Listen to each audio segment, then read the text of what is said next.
तो किसी भाई साहब का एक कमेंट आया था कि निसर्गदत्त महाराज जी के बारे में आपका क्या कहना है? तो उनके विचार मैंने ज़्यादा पढ़े नहीं, लेकिन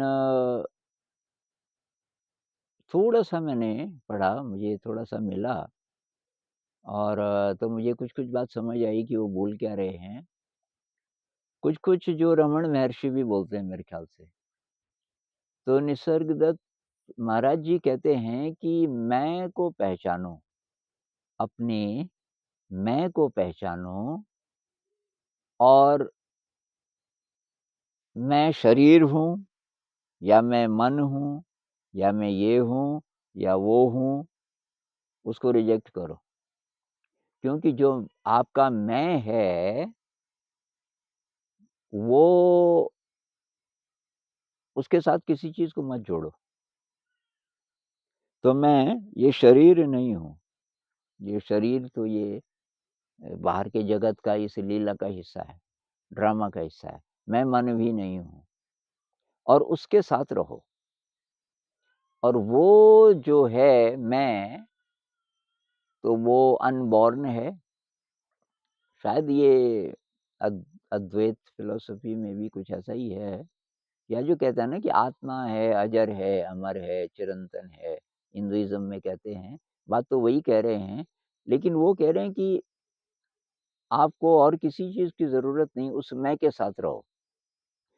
तो जो काफ़ी हाई एनर्जी पे कोई व्यक्ति है, वो मेरे ख़्याल से सीधा ऐसे कर सकता है। वो कहते हैं मैंने भी ऐसे ही किया और कुछ नहीं किया और बस फिर आप एकदम सारी प्रॉब्लम खत्म। सारी प्रॉब्लम इसलिए खत्म कि जब भी इस ज़िंदगी की कोई समस्या मन में आती है, तो ये ज़िंदगी, ये तो मैं हूँ ही नहीं।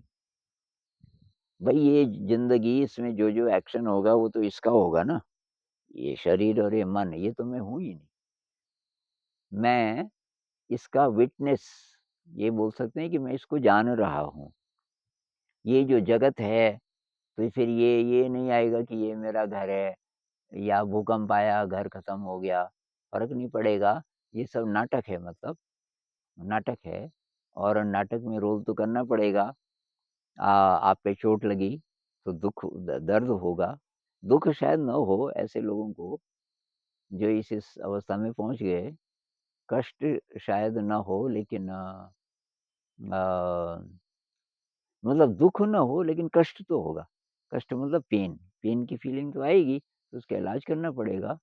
लेकिन ज़िंदगी में फिर किसी चीज़ को पकड़ने का भाव नहीं होगा, क्योंकि इसमें कोई वैल्यू ही नहीं है, मैं तो ये हूँ ही नहीं।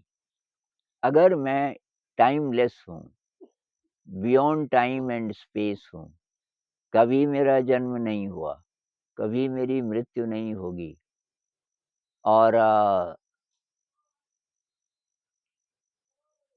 तो ऐसा अगर अनुभव ज़रा भी हो जाए कि मेरा कुछ नहीं बिगड़ेगा, मृत्यु आएगी तो मृत्यु तो इसकी आएगी, शरीर की। मेरा यहाँ कुछ नहीं है, क्योंकि किसी चीज़ के साथ, किसी जगह के साथ, किसी व्यक्ति के साथ, ये जो जिसको हम मैं बोल रहे हैं, इसका कुछ लेना-देना नहीं है, क्योंकि मैं जो है, वो वो इस सबसे फ्री है, सबसे आज़ाद है। तो कुछ-कुछ ऐसा वो कह रहे हैं, यही शायद वेदांत की भी फ़िलॉसफ़ी। बात ये है कि इस अंडरस्टैंडिंग से जिसको मदद मिल जाए, तो उसका काम तो बन गया। लेकिन बहुत बार केवल इससे बात बनती नहीं। ये लॉजिकली तो बात समझ आ जाती है कि बात तो ये बिल्कुल सही होगी, ऐसा ही होगा। लेकिन हम कैसे चले जाएँ उस स्टेट में? ये जो मैं वाली ये वाली स्टेट है कि मैं ना शरीर हूँ, ना मन हूँ और ये जो बाहर जो चल रहा है, ये सब नाटक है, इसमें नाटक कर लेंगे, लेकिन बिल्कुल निर्लिप्त रहेंगे, ये तुरंत हो जाए, किसी-किसी को शायद हो जाता होगा, तब तो बात ही क्या है। लेकिन ज़्यादातर लोगों को शायद अ, कुछ और भी करना पड़ता है। जैसे हम मेडिटेशन करते हैं, हम बोलते हैं भई साँस को महसूस करो, शरीर को महसूस करो।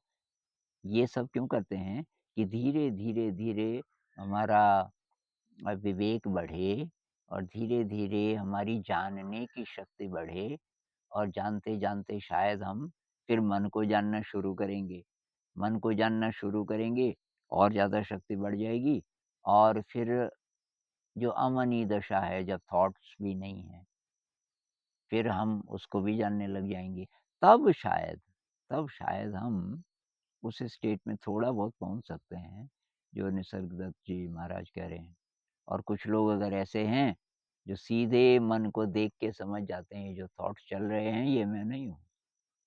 मैं इसके पार हूँ, जो जान रहा है मैं वो हूँ और उसका कभी कुछ बिगड़ नहीं सकता, उसकी डेथ नहीं होती और वो ये जन्म लेता है, तो ये लीला है। ऐसा जिसको डायरेक्टली पता चल जाए, जैसे अष्टावक्र गीता है उसमें भी शायद कुछ-कुछ ऐसा है। ये जो अष्टावक्र जी जनक को कहते हैं, बातचीत करते हो केवल और जनक एनलाइटेंड हो जाता है। उसको वो एक्सपीरियंस हो जाता है। एनलाइटेंड का मतलब ये है कि बात समझ आई ये नहीं, एनलाइटेंड हो गया का मतलब है कि उसको वो अनुभव हो गया उसका, जिसको हम ये मैं कह रहे हैं कि ये चिरंतन है, अजन्मा है, डेथलेस है, टाइमलेस है, बाउंडलेस है, इसका एक्सपीरियंस हो जाए, तो बात ही क्या है? किसी को मिस्टिकल एक्सपीरियंस कहते हैं, किसी को बाय चांस भी हो जाता है।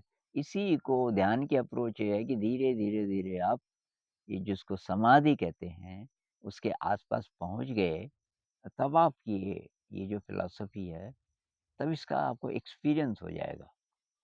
तो एक्सपीरियंस की बात है, केवल फ़िलॉसफ़ी से बात नहीं बनेगी।